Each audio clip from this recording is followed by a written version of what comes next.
Hello students, today we are going to discuss a topic from D and F block, that is lanthanoid contraction.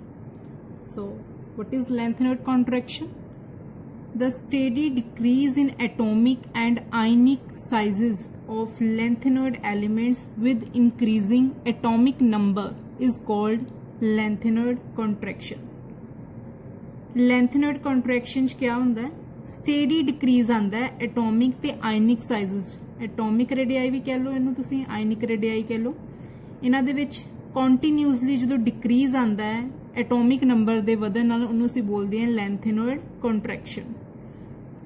असीं +1 च पढ़िया होया कि as we move down the group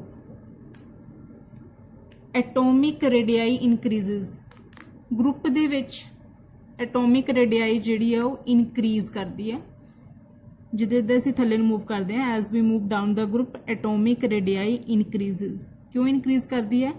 क्योंकि atomic number वधदा है, शैल वधदा है, nucleus की outermost शैल तो डिस्टेंस वधदा है, जिस करके असीं कह लैंदे हां कि एटॉमिक रेडियाई इनक्रीज हुंदा as we move down the group. If we talk about period, period दे विच क्या हुंदा है? एटॉमिक नंबर तो वधदा है, न्यूक्लियर चार्ज भी वधदा है, बट शैल नहीं वधदे। Electrons are added in the same subshell, जिस करके पीरीयड दे विच एटॉमिक रेडियाई होगी, आयनिक रेडियाई होगी, डिक्रीज करती है with increase in atomic number. So similarly in lanthanoid contraction what happened?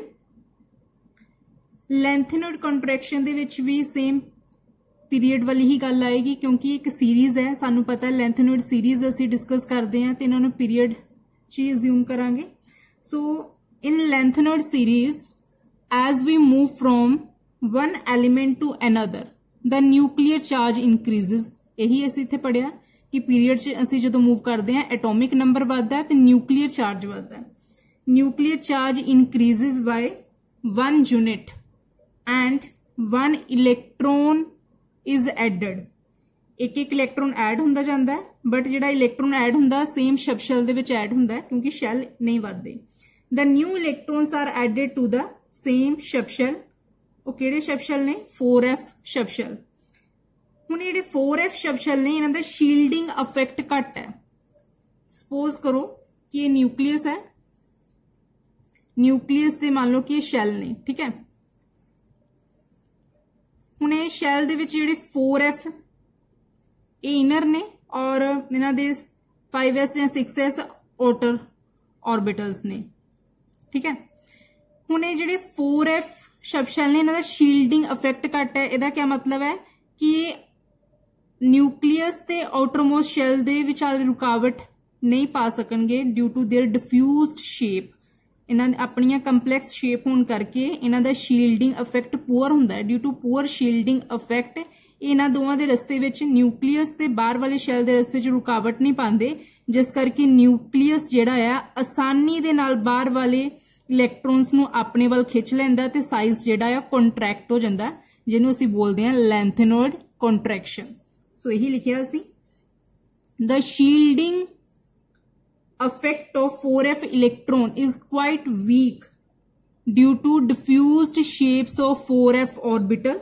Hence, with increasing atomic number, the nuclear charge and the effective nuclear charge experienced by 4f electron increases. Nuclear charge वधदा जाएगा, इन्हां दा shielding effect होने करके nucleus आसानी दे नाल बाहर वाले शैल दे electron अपने वाल खिंच लेगा। जिन्ना ज्यादा न्यूक्लियर चार्ज होएगा उन्नी जल्दी न्यूक्लियस उन्होंने अपने वाल खिंचेगा। सो इस तरह इन्हां दा साइज जिहड़ा है कॉन्ट्रैक्ट हो जाएगा।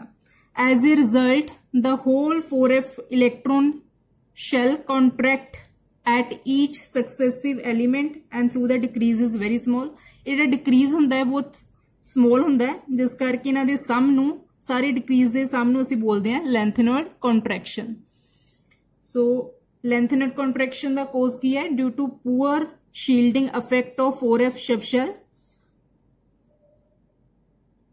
4f सब शैल का शील्डिंग इफेक्ट घट होने करके न्यूक्लियस आउटर इलैक्ट्रॉन्स नूं अपने वाल आसानी नाल खिच लैंदा, जिस करके जिहड़ा साइज है एटॉमिक और आयनिक रेडियाई दा कॉन्ट्रैक्ट कर जांदा है। इहनूं असीं बोलदे हां लैंथेनॉइड कॉन्ट्रैक्शन।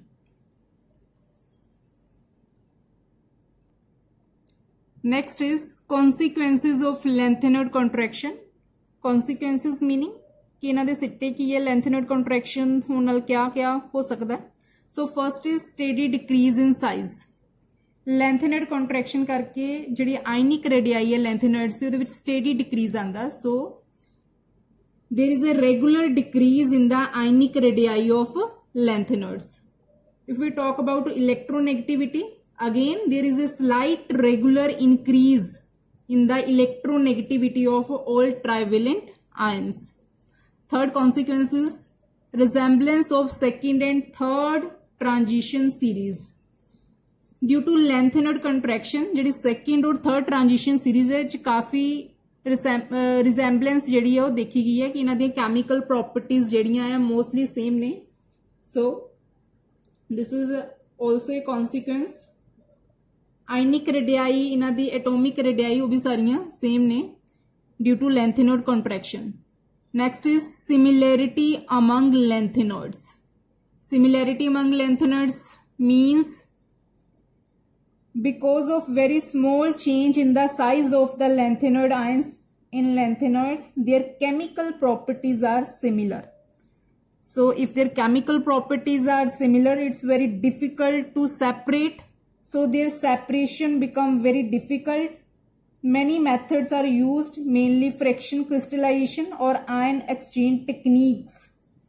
So इन्हां नूं separate करन वास्ते ion exchange technique use की जाती है, fraction crystallization use किया जाता है क्योंकि इन्हां नूं separate करना बहुत मुश्किल है क्योंकि इन्हां दी resemblance बहुत है. इन्हां दी atomic radii, ionic radii almost similar ने, इस करके डिफिकल्टीज आंदी हैं. सेपरेशन प्रॉपर्टीज इन्हां दी डिफिकल्ट ने. Next is basicity difference. We already studied basicity decrease as we move from lanthanum to lutetium. Why basicity decrease from lanthanum to lutetium? Because as we move in a series, the covalent character between Ln and OH negative ion increases, so the basicity decreases due to lengthened contraction. Next is uses of lengtheners. इन्हां दे use कित्थे ने? So ज्यादातर lengtheners जिहड़े आ वो अपनी alloy form च present हुंदे आ. मतलब ज्यादातर lengtheners नूं एलोएस तो एक्सट्रैक्ट किया जाता है, इस करके इन्हां नूं असीं मिश मेटल्स भी बोलते हैं. Pure metals have no specific uses. अगर असीं प्योर मेटल की गल करिए, मतलब प्योर लुटीटियम, प्योर लैंथेनम, उन्हां दे ज्यादातर यूज नहीं है. पर जो किसी होर मेटल नाल मिक्स हो जाते हैं जिन्होंने असीं एलोए बोलते हैं, उदों इन्हां दे जिहड़े यूज सामने आउंदे ने, इन्हां नूं असीं बोलते हैं misch metals. Cerium constitute about 30 to 50% alloys of lanthanoids. Cerium च 30 to 50% एलोइज मिक्स होंदी हैं, जिस करके इनू काफी सारी मेटल्स तो ऑक्सीजन सल्फर नूं स्क्वेंच करने लई यूज करते हैं. 3% मिश मेटल जिहड़ी है वो स्टील दी स्ट्रेंथ जिहड़ी है वो इंक्रीज कर दिंदी है. और sometime it is used in making jet engine parts. Lanthanoid oxide used for polishing glass. Glass नूं पॉलिश करने वास्ते भी लैंथेनोइड दे जिहड़े ऑक्साइड हुंदे उहनूं यूज करते हैं. कुछ सीरियम दे जिहड़े सॉल्ट है उन्हां नूं असीं कॉटन नूं रंग करने लई यूज करते हैं, dyeing cottons. So this is all about lanthanoid, their contraction, consequences and uses. Thank you for watching this video. Please like and subscribe this channel for new updates. Thank you.